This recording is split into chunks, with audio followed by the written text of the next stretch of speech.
Olá, seja muito bem-vindo ao canal Seja Forte, Seja Homem.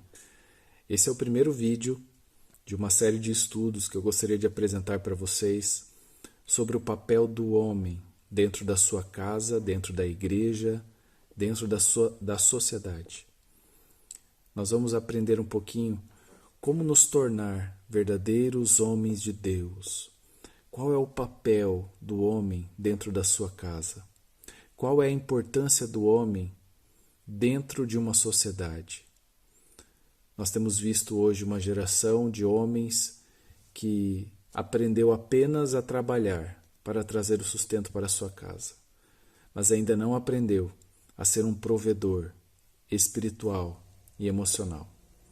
Então, nessa série de estudos, nós vamos aprender como nos tornar verdadeiramente homens de Deus, vivendo o propósito de Deus para a sua vida. E através desses estudos, nós também podemos partilhar com outros homens como nos tornar esses homens de Deus. Então você pode aprender aqui comigo e também partilhar com aqueles que necessitam. Que Deus possa abençoar você e que esse estudo possa edificar a sua vida. Que Deus te abençoe. Vamos lá então, vamos estudar? Tem um texto na Bíblia que me chama muita atenção. E quando eu comecei a estudar sobre o papel do homem, esse talvez tenha sido o primeiro texto que me chamou a atenção e que tocou meu coração, para aprender mais sobre como me tornar um verdadeiro homem de Deus. Esse texto está no livro de Ezequiel, capítulo 22. Ezequiel, no capítulo 22, é um capítulo emblemático da Bíblia. E ele é por muitos motivos. Ali, Deus apresenta para Ezequiel uma triste realidade do povo de Deus. E é uma realidade tão triste porque Deus começa a elencar os pecados que estão sendo cometidos no meio do povo. E não são poucos. Olha, eu tive que inclusive fazer aqui uma listinha e eu vou ler alguns desses pecados que ali foram mencionados. E você vai ver aí na tela alguns deles aí que vai aparecer também. Então ali diz que essa era uma cidade sanguinária, idólatra, cheia de inquietação, desprezo aos pais, desprezo à família, corrupção contra estrangeiros, era injusta contra órfãos e viúvas, desprezavam as coisas santas, profanavam o sábado, eram caluniadores, perversos, abusadores, adúlteros, traidores. Ali ocorria muito suborno, inclusive incesto. Terrível, né? Usura e lucros com extorsão. Havia muita exploração de todos os tipos, inclusive exploração de líderes religiosos. E muitos desses líderes religiosos, que eram os pastores da época, né, diz ali o texto que eles transgrediam a lei e não faziam diferença entre o santo e o profano. E profetas, que se diziam profetas, né, tinham visões falsas com o objetivo de roubar, praticar violência e oprimir. Quando a gente olha para essa relação de pecados, e ela realmente é chocante, e quando eu olhei, eu fiquei pensando, mas não está muito diferente de hoje. Nós estamos vivendo numa época muito parecida com essa. Os pecados ali mencionados não são muito diferentes dos pecados que estão sendo mencionados hoje, dos quais com os quais nós convivemos hoje. Mas pior do que a relação de pecados e a condição deprimente desse povo, né? Pior de tudo é quando Deus chega lá no finalzinho do verso, e eu quero agora, esse sim, eu gostaria de ler com você, Ezequiel 22, lá no finalzinho, no verso 30, presta bem atenção, olha o que Deus diz para Ezequiel. Busquei entre eles um homem que tapasse o muro e se colocasse na brecha perante mim a favor desta terra, para que eu não a destruísse, mas a ninguém achei. Essa é a triste constatação. Deus estava em busca de um homem com duas características. Olha que interessante. A primeira delas era um homem que tapasse o muro. Lembra? Quando uma cidade era construída, a primeira coisa que eles faziam, e aquilo que era feito com os melhores materiais, com os mais fortes materiais, era um muro, porque o muro era a proteção da cidade. É por meio dos muros que os soldados, os atalaias, podiam enxergar os seus inimigos. E era a grande proteção de toda aquela cidade, eram os muros. E diz o texto, numa forma de analogia, que Deus procura um homem que tape um muro, porque ele de fato viu que havia muitas falhas, muitos buracos nos muros de Israel. E Deus estava em busca de um homem que tapasse o muro. Normalmente aquele que tapa um muro é chamado de construtor, ou um reformador. Então, a primeira característica do homem de Deus, que Deus está procurando hoje, é um homem que seja reformador. Um reformador no sentido de reformar, no sentido de reconstruir, restaurar. Então, essa é a primeira característica que Deus busca num homem, ser um reformador. E a segunda característica era de se colocar na brecha. Deus dizendo, né? Se coloque na brecha perante mim a favor desta terra. Quando alguém se coloca na brecha, quando alguém se coloca à frente, esse alguém é conhecido como um intercessor.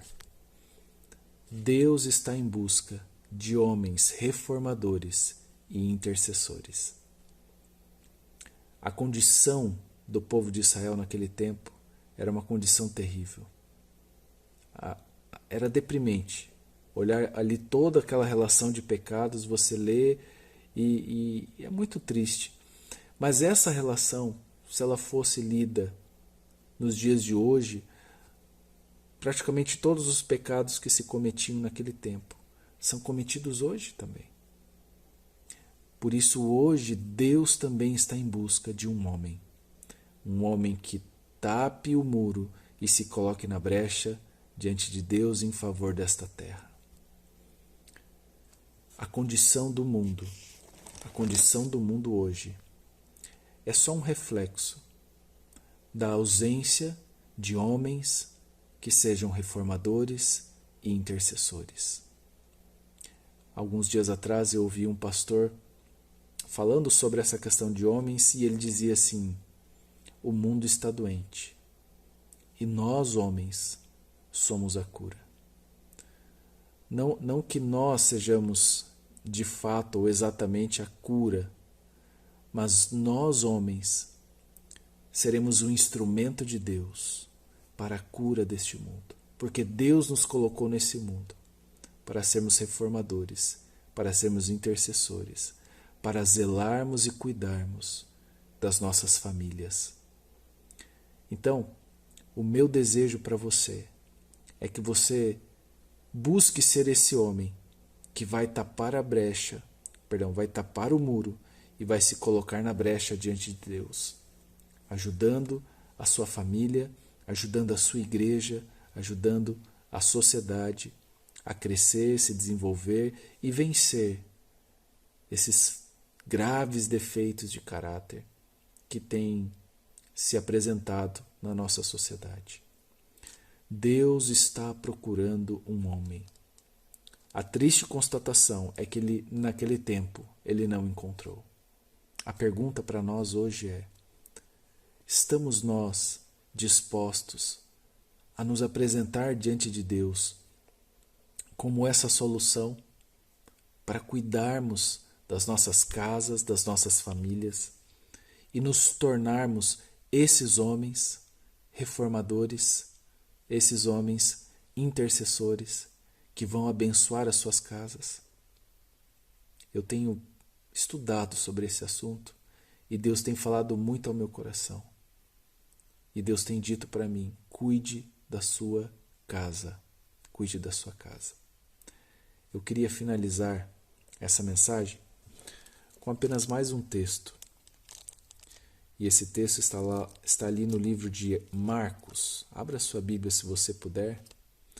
No livro de Marcos, no capítulo 3, no versículo 27.